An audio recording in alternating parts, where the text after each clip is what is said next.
The number one mistake killing your home metal recordings is too much gain. And I'm going to show you the exact professional technique to fix it in the next 10 minutes. Picture this, because it's probably going to sound familiar. You're in your home studio with a decent audio interface. You've got your favorite guitar plugged in. Maybe you even just put on a fresh set of strings. You pull up your go-to high-gain amp sim, one of those plugins that promises to deliver crushing metal tones right out of the box. You find a preset that sounds absolutely brutal in solo.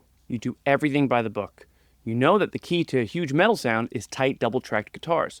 So you record your riff once and pan it hard left, then you record a totally separate take and pan it hard right. On paper, you did it all correctly. This is the formula. This is what you're supposed to do. So you hit play, expecting this massive wall of sound to just blow you away. But instead, you get a fizzy, saturated blob of noise. There's no definition. There's no power. The chugs don't punch. They just kind of hum. You can't even hear the individual notes in your riff anymore. You're left staring at your screen, wondering what you're missing. You have all the right gear, you follow the steps, but the result is just wrong. The frustration is real, and almost everyone goes through it, myself included. But the problem isn't your gear, and it's not the amp sim. It's how you're using it. All right, let me show you what I mean in real time. I talk about this a lot on my channel, but our instinct as metal guitarists is that heavy equals gain. We want aggression and saturation, so we grab the gain knob and crank it. Let's set it to 8, 9, why not 10? It feels great to play and sounds huge by itself, right?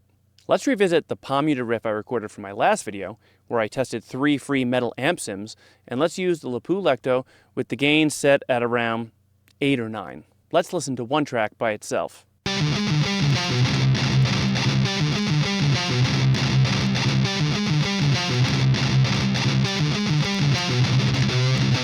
It's saturated, a little fuzzy, but it sounds manageable on its own. Now let's do what we're supposed to and add a double track.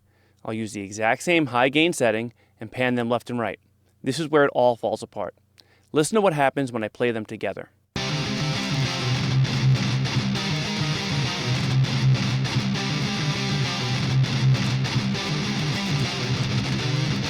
It's an instant mess. What you're hearing is a wall of mud. It's not powerful anymore. It's just noisy. The low end is completely out of control. The pick attack, that percussive chug we're chasing, is gone, replaced by a fuzzy, indistinct roar. Instead of 2 distinct, powerful guitars making a wide stereo image, we've got 2 roaring blobs of fizz fighting each other, masking every detail and creating an unmixable disaster. This sound right here is the direct result of the single biggest mistake in home metal recording. The number one mistake killing your home metal recordings is using too much gain. It is the single most common, most destructive habit that guarantees a muddy, powerless, and amateur-sounding mix. You think you're making your tone heavier, but you're actually destroying the 3 things that create a professional metal guitar sound: dynamics, clarity, and transient attack. I've mixed hundreds of metal songs, and this is the first thing I look to fix in every session when a band sends me a DI with their recorded tones. Let's break down why this happens. First, cranking the gain flattens your dynamics. Distortion is basically a form of compression. When you crank that gain, you're squashing the life out of your signal.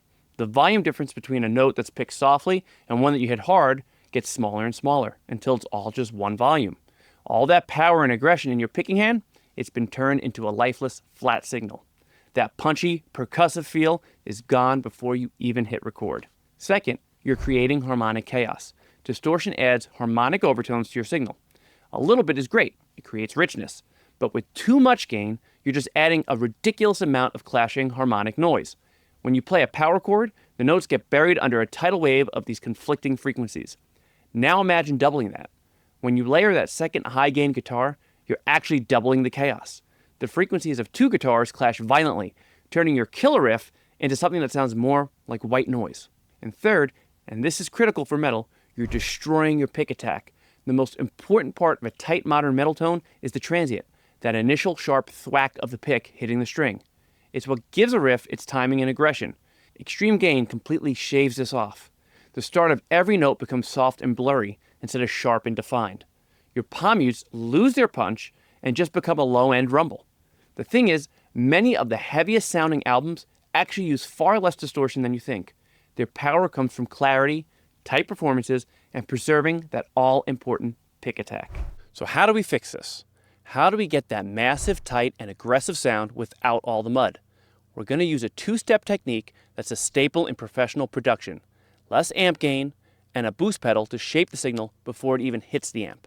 First, I want you to go to your amp sim and turn the gain knob way down. I'm talking to like 4, maybe 5. It's going to sound almost uncomfortably clean and a little thin on its own. You'll feel like it's not heavy enough. It'll sound something like this.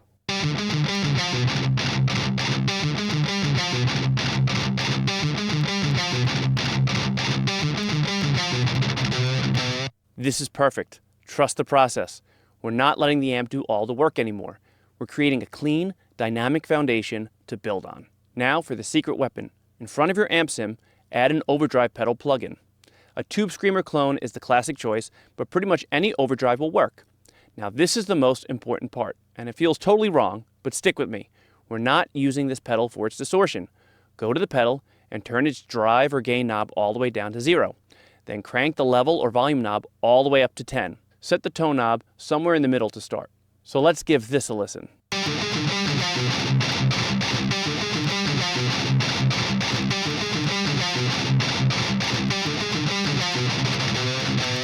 So what's this doing? We're using the pedal not as a distortion box, but as a powerful tone shaping boost. With the drive at 0 and the level at max, we're slamming the front of our amp sim with a much hotter but still clean signal. This pushes the amp into a different kind of saturation that is way tighter and more controlled. Even better, the circuit of a pedal like a Tube Screamer naturally has a mid-range focus and cuts some of those super low, flubby bass frequencies. This is the magic. It acts as a filter, tightening up the low end before it has the chance to get distorted by the amp. This is how you get that tight, percussive, and focused sound you hear in modern metal. You shape the signal first, then distort it. Now, let's listen to the difference. Here's our old tone with the amp gain on 9.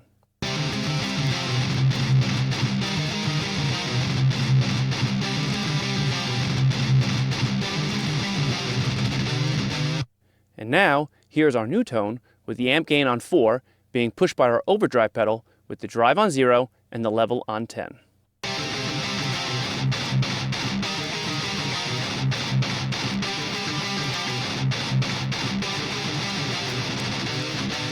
It's a night and day difference. The new tone is infinitely tighter. You can actually hear the individual notes in the riff. The palm mutes have a sharp percussive attack, not a blurry rumble. All that fizz is gone, replaced by a focused, aggressive distortion. It sounds bigger and heavier because it's cleaner and more defined. But the real test is how it sounds in a mix, right? Let's take those muddy, high-gain double-track guitars and drop them into a mix with drums and bass.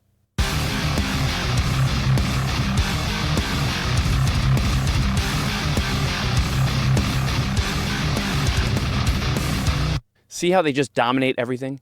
They sit right on top of the kick and bass, creating a crowded mess. And all that fizzy noise fights with the cymbals. There's no space for anything. Now let's mute those and bring in our new, tight, boosted guitar tracks in the exact same mix.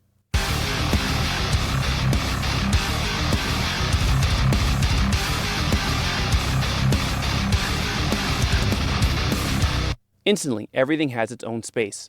The guitars are huge and wide, but because they're so focused and tight, the kick drum punches right through the middle, the bass has its own lane, and the whole mix just sounds more powerful, more professional, and way heavier.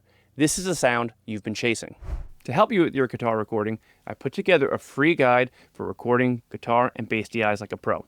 It will give you the perfect foundation before you apply what you've learned today. The link is right down in the description. And if you want me to personally mix your next track and apply these techniques for you, check out my mixing services, also in the description. So let's recap. The number one mistake is too much gain. The fix is to turn your amp gain down and to use an Overdrive pedal in front of it, with the pedal's drive at 0 and its level at max to tighten and focus your signal before it gets distorted.